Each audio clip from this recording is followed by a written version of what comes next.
Oh, wow. Wow. What? Hello, Nevada. Yeah. Man, it is so great to be here with all of you. It's just great to be back in this incredible state. Yeah. There's people behind me. I love it. I have to talk. I'm going to be rotating the whole time like a lazy Susan. I've been here before, a lot. I love Nevada. I had a very memorable trip here a bunch of years ago. 4 buddies on a road trip. We picked up a baby along the way. A tiger was in the bathroom. And of course, a chicken. There was a chicken. I don't know why there was a chicken. The Hangover's been out for 15 years. People still ask me about the chicken. I have no idea why there was a chicken. But I'm here today for the same reason that you are. For the same reason that Kamala Harris and Tim Waltz are running in this election. We love our country, and we believe in the promise of this big, beautiful, diverse nation of ours.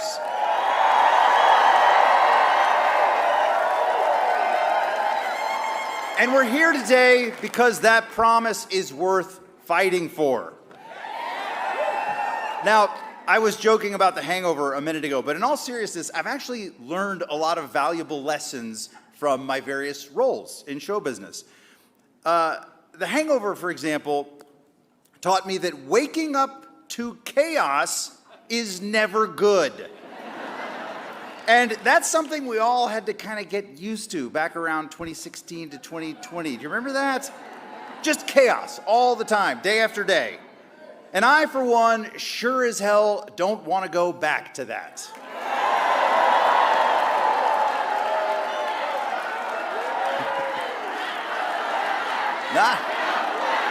Amen.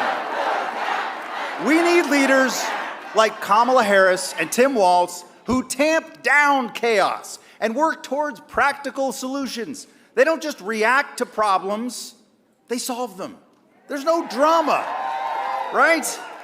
They're like the cool-headed friend who doesn't lose it when Mike Tyson wants to kill you or there's a random tooth missing. They're calm, they're thoughtful, and they have the right roadmap to guide us through whatever craziness this world throws at us. Another lesson I learned was on The Office, where I played Andy Bernard. Yes, the Nard Dog, a Cornell graduate who sang way too much and punched a hole in the wall because his fragile little ego couldn't handle getting made fun of. Here again, we don't want leaders with fragile little egos. We need steady, grounded, reliable leaders who reach out and build bridges, both figuratively and literally. Leaders who heal our divisions, not worsen them. And that's exactly what we have in Kamala Harris and Tim Waltz. This campaign is about the future. It's about being for something, not just against everything. Meanwhile, the other guy is just stuck in the past. Kamala Harris is a trailblazer who fought for justice, equality, and inclusion her whole career. And let's talk about inclusion for a second, because that's really the name of the game, folks. We're all in this together. It doesn't matter where you're from, who you love, what you look like, or even who you want to vote for. We need to build a country where everyone gets to sit at the table.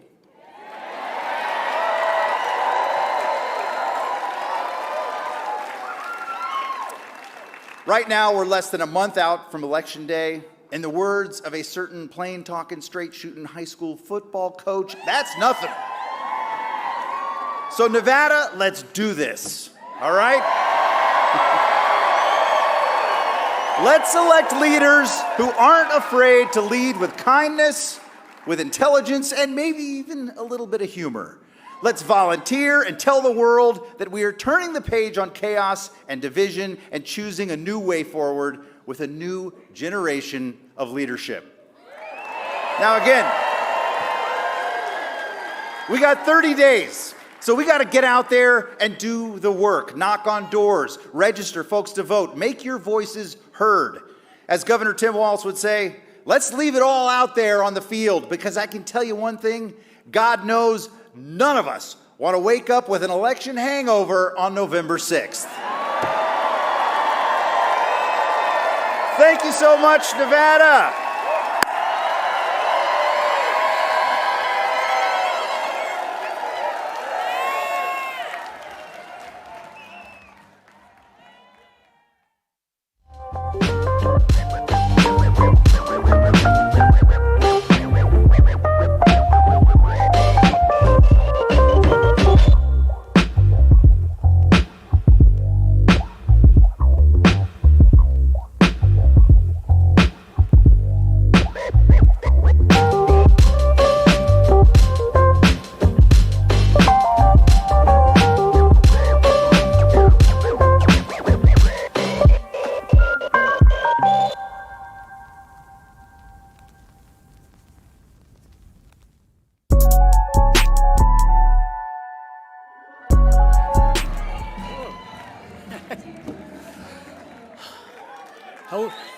Hello, Nevada. A good friend of mine once told me there is no such thing as a bad short speech, so I'm going to do my best. Oh, no. Everybody can hear. So, my name is Andrew Rivas. I've been a driver at UPS for 11 years. I am a second generation Teamster with Teamsters Local 533 here in Reno. I am also the executive vice president for the National Teamsters LGBTQ+ Caucus, which I am very pleased to say voted last week unanimously to endorse Harris-Walz for 2024. Because we believe in fighting for equality, dignity, and respect in the workplace. During my years as a Teamster and a union activist, one thing has been made very clear to me: unions build strong communities. Our union workers are building roads, bridges, schools, and hospitals. We deliver goods across the country to your grocery stores and your front step. Unions build not only strong local economies, but a strong national economy. Vice President Harris and Governor Walz both know that the middle-class workers like us form the backbone of our society, and they respect a worker's right to organize.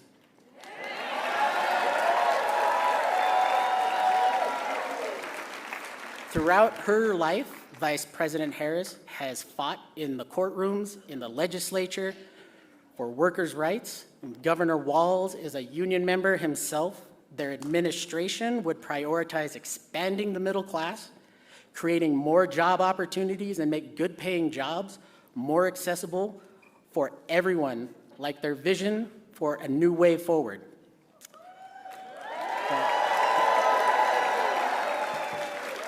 Vice President Harris and Governor Walz will eliminate the barriers for workers who don't have a degree from holding federal jobs that they can succeed in and support their families with a livable wage.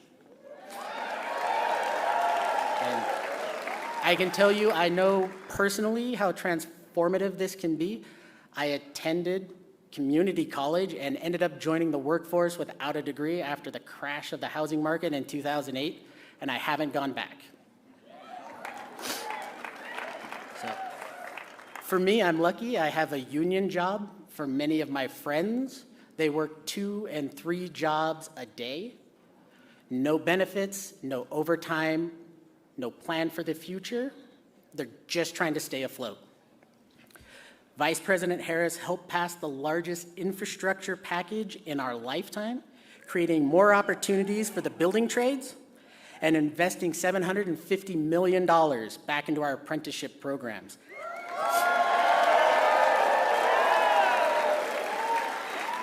And it couldn't have come sooner, because right now, for every 5 master craftsmen who retire, there is one apprentice to replace them.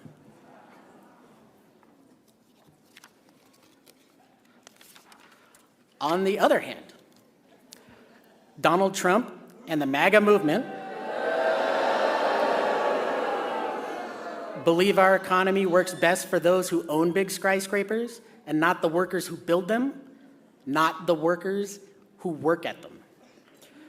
Whether it's his tax plan that disproportionately gave more tax breaks to millionaires, billionaires, and big corporations, or his new agenda that would raise taxes on Nevada's middle-class families by an extra $4,000 a year, it is clear he wants the middle class in Nevada that he left behind to make up the difference. Donald Trump's Project 2025 agenda also threatens not just my rights as an LGBTQ American, but millions more, including our right to have a family, to have a home, or to even have a job.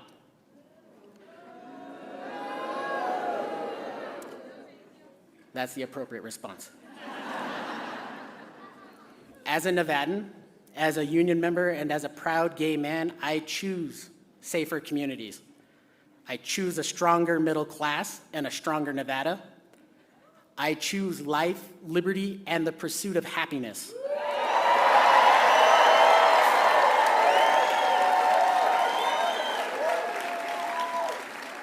I choose equality and opportunity. I choose joy.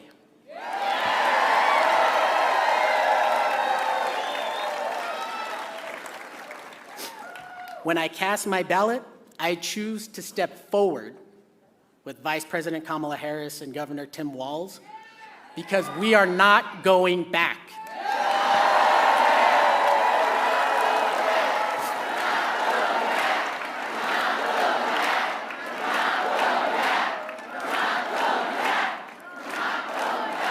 And I could not be more proud to welcome back to Northern Nevada former teacher, veteran, union member, ally, my new best friend, the future Vice President of the United States, ladies and gentlemen, Governor Tim Walz.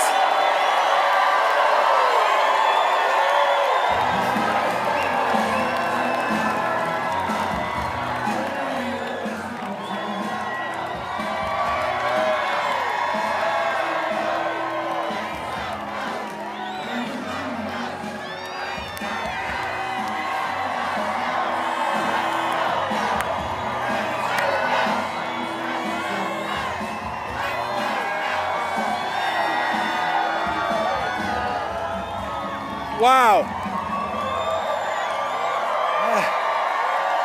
Well, hello, Reno.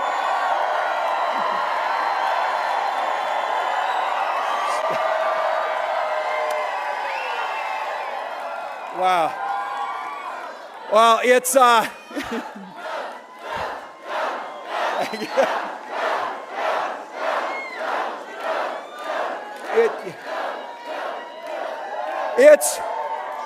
It's a Tuesday. I'd like to see this crowd on Saturday night. I'll tell you so. Ready to go. First of all, thanks to Ed Helms. Can we give him another round of applause? That guy's amazing. Look, he could be doing anything else, but he came here because he loves this country, and so I am grateful for that. Special thank you to Andrew. Our union members across this state and across this country know that unions built the middle class and unions built America. And I just have to tell you, there's so many great things here, but I have to tell you, for Americans across the country, you need to send Jackie Rosen back to the Senate. You need to send Jackie Rosen back.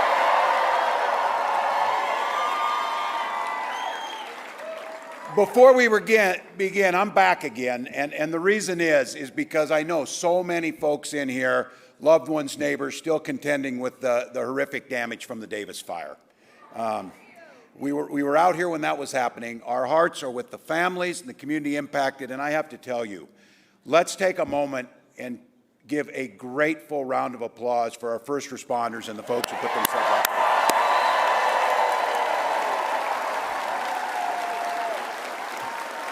I was up visiting them last month, and just to see the courage, and this is what Americans do at a time like this. We gather together. And look, all of you, truly, so many things you could do. You came early, you got in line, you're waiting. We know why you're here. You're gathering with community. You're gathering with folks who know. You drove from Carson City. You did all the things necessary. You came here for that very simple and beautiful reason. You love America. That's why you're here. Well, thank you. And I got to say, you probably figured this out about me. I kind of talk the way I see it, and I'm a little bit old school, but I'll have to tell you, like all of you, the deep respect for this country, what we have. Call me old-fashioned, but a president's character and words should matter. They do matter. They do matter. It's presidents, when this country's at its most challenging times. At the heart of the Great Depression, that first inaugural address, President Franklin Roosevelt, as he saw Americans scared, struggling, wondering what was next, made those famous words that we all heard when we were in school and knew that that's what America was about. All we have to fear is fear itself. And we bucked up, and folks helped their neighbors. Then we saw communism spreading across the globe, suppressing freedoms, crushing democracies, and it was growing. And Ronald Reagan stood up and said, "Mr. Gorbachev, tear down that wall." That's what we do. And in the most consequential presidential election of our lifetime, in the only presidential debate between Kamala Harris and Donald Trump stood up and said, "They're eating cats, they're eating dogs." Exactly right. Exactly right. If he were a comedian or something else, that would be one thing. But it's too damn serious to be funny. When he did that, the Republican governor of Ohio was forced to send state law enforcement to escort children to school. And none of it was true. Donald Trump also said, instead of being like Ronald Reagan and standing up to the Russians and their expansion, Donald Trump told the Russians, "Do whatever the hell you want" to one of our allies as they rolled into the Ukraine. And just today, we learned a little bit more about what he said. There's news reporting that Donald Trump has had as many as 7 private phone calls with Vladimir Putin.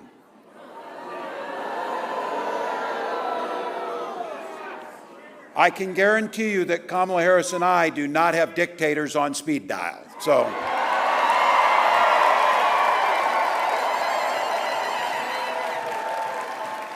look, it's pretty simple. You get it. Our allies don't trust him. The people who work with him know how dangerous he is. And people like Putin flatter Trump, and Trump looks up to him. Because what we know is they can walk all over him. He's easily played. Flattery will get you everywhere with Donald Trump. Look, his own national security advisor warned us he is easily manipulated by people like Putin. But again, it's probably a pretty simple reason. Donald Trump's looking out for Donald Trump. That's what he does. Now, the one that I have to tell you as a governor, and for many of you here, this one makes my blood boil. When we were struggling because of Donald Trump's incompetency during the COVID pandemic, we were trying to get whatever materials we could, COVID testing, whatever we could get. It turns out now that Donald Trump was sending COVID machines to Vladimir Putin that we couldn't get in our states.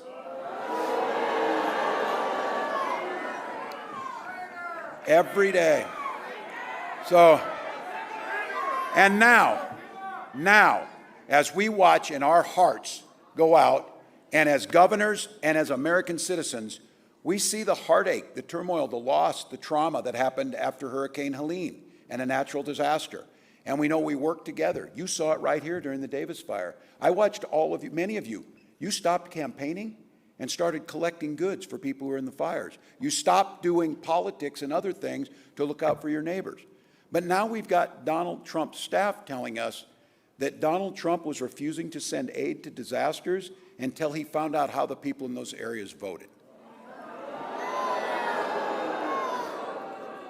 Now, I know that the bar has been lowered on these things, but can we all just agree this is the kind of stuff that would have ended political careers before they started?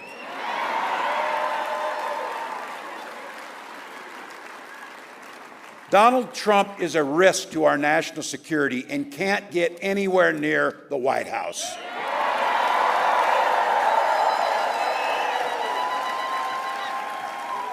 You know he will say and do whatever is good for Donald Trump. But here's the thing. That's not Kamala Harris. And Kamala Harris will stand up to thugs like Vladimir Putin, and she's made it clear. And here's why, and I love this. From her first day as a prosecutor all the way up to being vice president, she walked in the courtroom the first time, and she said she uttered 5 words in that courtroom.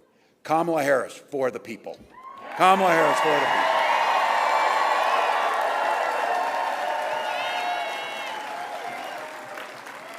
Took on the predators, took on the fraudsters trying to get people out of their homes, returning money to them, people who tried to take union pensions. She stood up to transnational gangs trying to human traffic or move drugs, and she stood up to corporate interest. And this is the thing that we're all hungry for. She never hesitated to reach across the aisle and work together to solve problems. That's what we're looking for. That's what we're looking for. Now, I'm proud to be her running mate. And she oftentimes says this, where could a kid from Oakland in a middle-class family run with a kid who grew up around the farms of rural Nebraska? When we talk small towns, there's something we do. We try and out-small town each other. So you say, I grew up in a small town. How many people? 400. People go, oh, impressive, 300. And then I will say 24 classmates. And they're like, all right, that's not bad. That's not bad. But what she says is, growing up in a small town, where else in America can a kid who grows up in a small town in rural Nebraska and a kid who grows up in Oakland and her mom, single mom, working hard to get him a house, where else but in this country can those two be on a ticket to be president and vice president?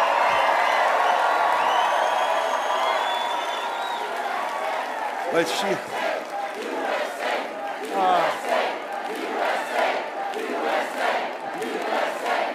look, you know what we know? Those who want to divide us, what Kamala knows, whether it's Oakland or whether it's Butte, Nebraska, what we learned around those type of people, we didn't grow up in the same place, but she says we grew up around the same people. People who knew you took care of your neighbors. You looked out for the common good. Those are the values that we grew up with. Those are the things that motivated us to run for public office. The same thing that motivated Kamala Harris to run for those offices that she did. And look, how nice will it be to have those values in the White House of the United States? So. Now you might know it's a group of like-minded folks here, but not everybody thinks the same. There's some folks on the other side got a little bit different track record on how they view these things. And you don't need me here. You know in Nevada the pain you felt under the Trump years. 24,000 jobs lost in this state alone. Now, he may tell a different story, but he's not telling the truth. Because the truth is, jobs were lost in this. Right here, Kamala Harris has created 285,000 jobs, and income's up $9,000 on those jobs. Companies have announced over $10 billion in private sector investments in this state through clean energy projects like solar and battery manufacturing, right here. Donald Trump says he wants to roll back the Inflation Reduction Acts. And I think today, $500 million in Senator Vance's Ohio, and he called it like it's chump change or table scraps. Those are thousands of jobs. Those are making America energy independent. Those are bringing down our costs. But you know what? That's not who Donald Trump is interested in. I'll give him this. At least he just point blank said it. He invited his rich buddies down to Mar-a-Lago. They're sitting there, and he's giving a speech, and he said, look at all of you. You're rich as hell, and I'm going to give you a tax cut. He kept his word. He kept his word. And every single year in his budgets, he proposed cutting Social Security. And now, you heard it last week, no matter what he says, trying to tell you now that he's responsible for the Affordable Care Act that protects you. The only reason we still have it was because John McCain stood up and said no.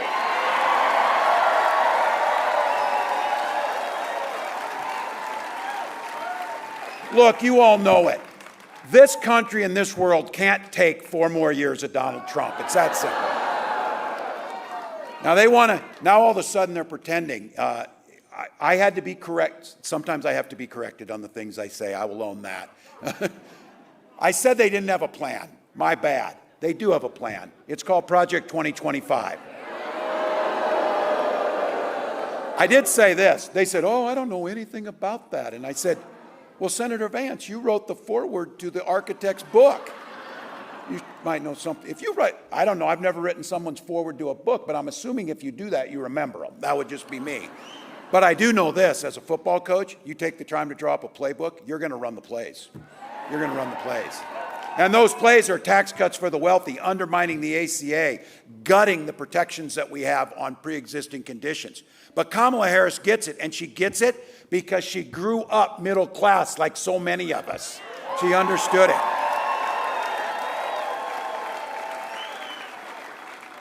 The economy works best when it's fair. We have a saying in Minnesota, pretty simple one, I bet you have it here too.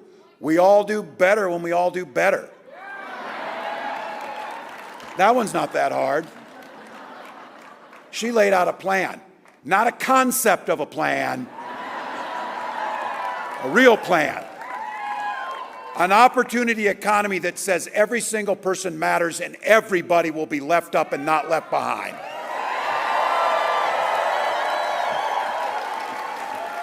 A child tax credit, so in a child's first year of life, that family will have the ability to buy that crib, buy that car seat, make sure that they can tackle skyrocketing costs around childcare.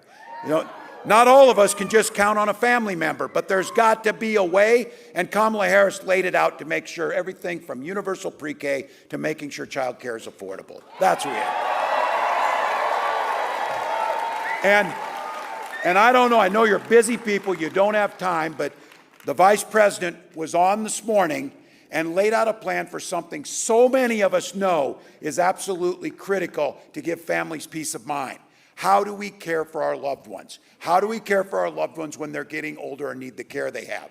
And what Kamala Harris proposed was having Medicare for the very first time expand to cover home care and home health care.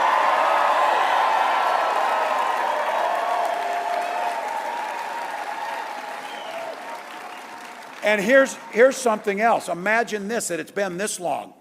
Also to have Medicare, and some of you out there, I'm getting there a little, getting a little short in the hair and a little long in the tooth. Proposing that Medicare, because it's about making us healthy, covers vision and hearing for our seniors.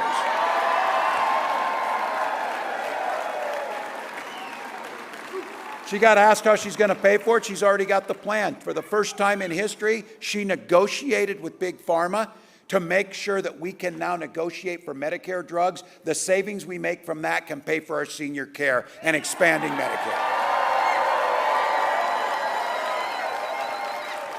And just say something about, talking about price gouging, this idea of insulin. If any of you know to get this, capping insulin at $35, some of you know this. Here's the deal about price gouging. Businesses have the right to make money. We're capitalists. We know how that works. But it's got to be fair. It's got to be moral. It costs about $5 to manufacture a vial of insulin, and they were selling it for $800. Now it's capped at $300. So when we talk price gouging, and I was glad to see this, President Biden made a statement, airlines charging people exorbitant amounts to fly out of Florida to get out of the hurricane. That's price gouging. That's price gouging. But here's the thing, the American dream is out there, getting more folks in. This is a state of doers. This is a state of entrepreneurs. This is a state that knows this. For the first time, a tax credit to start your business has been frozen at $5,000. That's not enough to get the average cost to start a small business and get it off the ground, about $40,000 for folks. She's proposed $50,000 tax credit to start it out.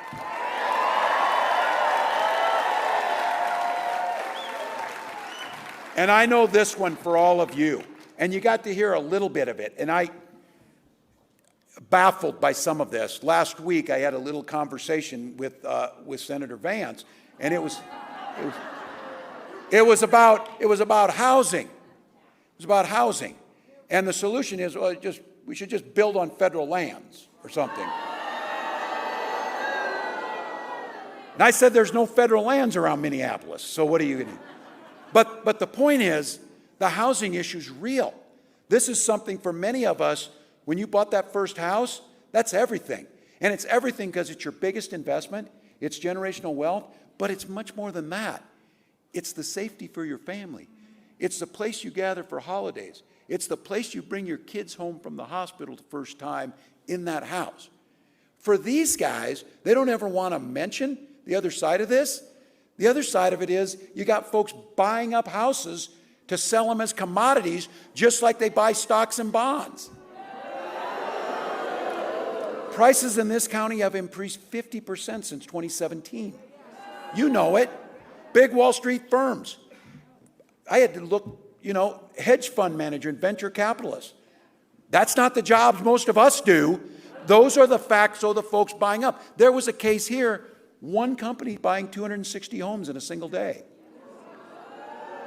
That's to make profit. Look, everybody has the right to sell their home, but you have a right to work on a market that works and those moments in your lives that make a difference. That's why Kamala Harris has a plan, build 3 million new homes and have a $25,000 down payment assistance for folks to get started.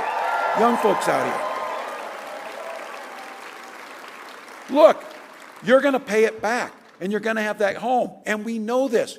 When people have homes and stability and they have jobs and their kids get off to school with food in their belly, everybody does better. Everybody does better. So look, what you know is Kamala Harris and I get this. The idea that we're fighting for, she comes out to that beautiful song, Freedom, coming out Freedom. Well, it's more than that. It's the freedom for you to live the life you want to live. That's what it's about. And I know in this room, there's Republicans in this room. And there are.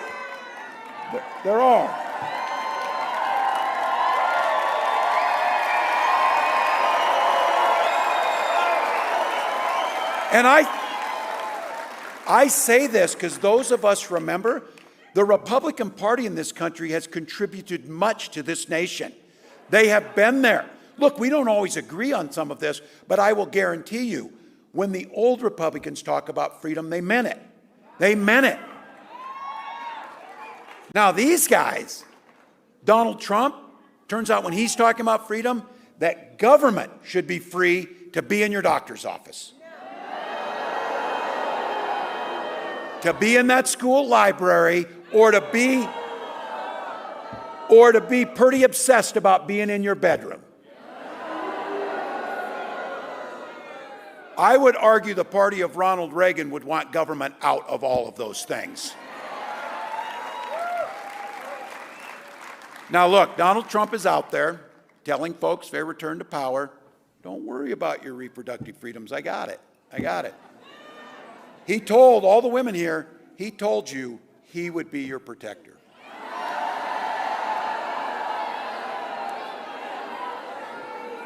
So the other day in that little debate I mentioned, they're kind of factoring this Project 2025's, they want to monitor of women's pregnancies. And I saw Senator Vance, there were a couple moments of clarity where he said, well, people just don't trust us on these things, And that's where my wife is really happy. Some of you saw me face on this. I almost blurted out, no kidding.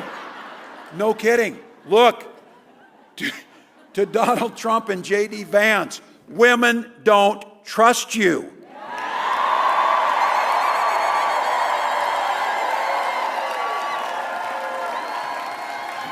And I heard some of you, I know this is a Nevada golden rule. The very simple thing on so many of these things that make the world go round is just mind your own damn business and things will go better.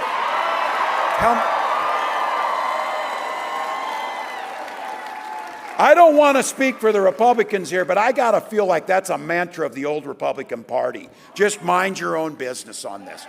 And for some of you, it gets very personal. And look, there are women out there that don't want to have, their names are household names now because they nearly died trying to avoid these Trump abortion bans.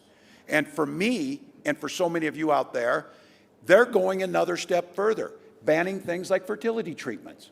Those are our decisions. Those are our decisions to make. Whatever family you want to have, or no family, or whatever that family looks like, that's your decision, not government's decision.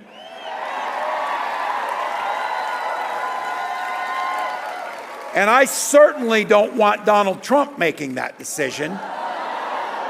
So for Gwen and I, years of infertility treatment. And when we we had access to health care, which all of us need. So if you have health care, you have access to that. Finally, on that day, our daughter was born. Some of you have heard me say this, most powerful in the universe. We named her Hope because we finally had it. She and her brother mean the world to me. And that's what this election is about. It's about freedom. And I want to make that appeal again. The party of Reagan needs to stand on personal freedoms, not with Donald Trump's way of doing things.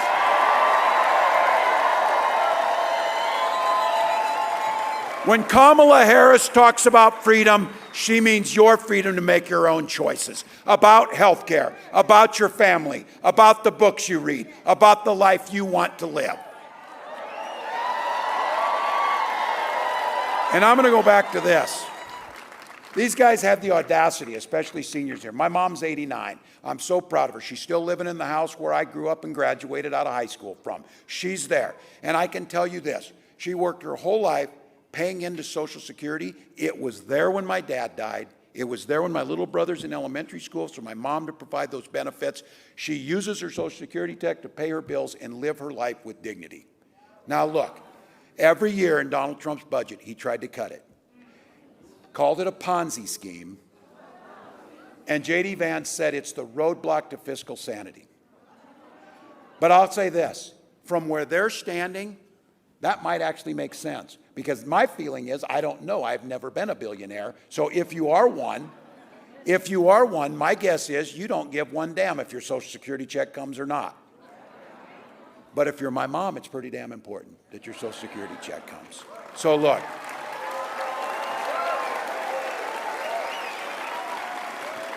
Freedom to make your health care decisions. Freedom to live in dignity in your senior years. Freedom to be there if tragedy strikes you and that there's a safety net there. We oftentimes talk about this. This is a state that you know a little something about pulling yourself up by your bootstraps. You know how to do that. But the thing is, sometimes in life, you don't have any boots. And they're loaned to you by Social Security. They're loaned to you by your neighbors so that you can get back on your feet. Those are the things that freedom means.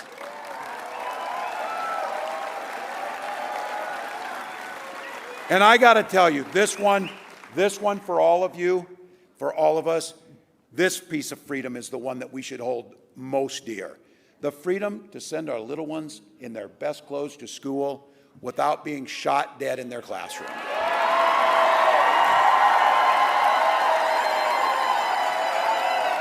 Look, there's a whole lot of you out here just like me, veterans, hunters, gun owners. A lot of you, you're here. Look, we understand the Second Amendment. We understand what that is. But we also understand this is not a discussion about the Second Amendment. We can do common sense things to withhold our first responsibility, the protection of our children. So, I reject the notion that you can't protect the Second Amendment and protect our children. Other countries do it. Why can't we? Why can't we do it? Donald Trump told us to get over it, and J.D. Vance said it's a fact of life. Kamala Harris was very clear. She's the one who said, it doesn't have to be this way. It doesn't have to be this way. Look, I know I'm preaching to the choir. You get it. But I also want to tell you, our recital's in 28 days, choir. And we need to sing. And when we sing, we get to turn the page on these guys.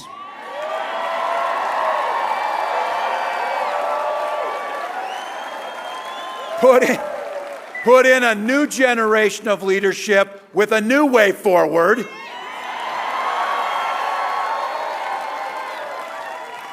And we, as Americans, get the greatest privilege to self-determine where we're going, not just for the next 4 years, but the next 40 years. Not just for a single state or a single country, but the world is looking for us to bring back the values of America.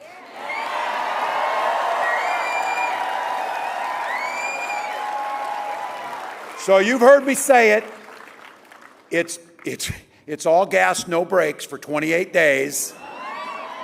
I've been saying to people, we'll sleep when we're dead, and I had somebody walk up and said, you're being way too literal. You look like hell, man. So, but it's okay. We do it, and you're here, and we're excited, and we're going to do the work because we believe in the promise of America.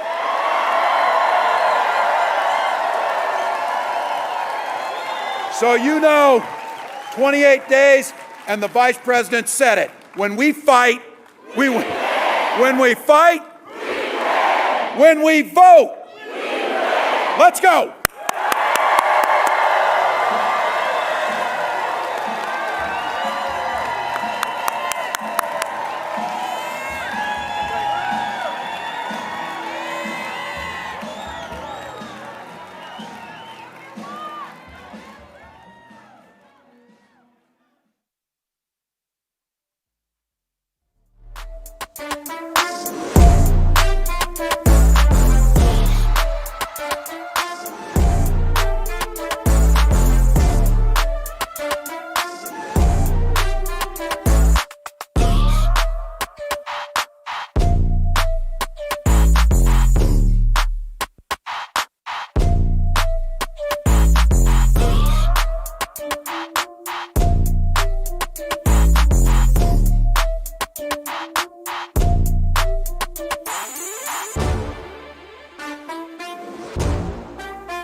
die.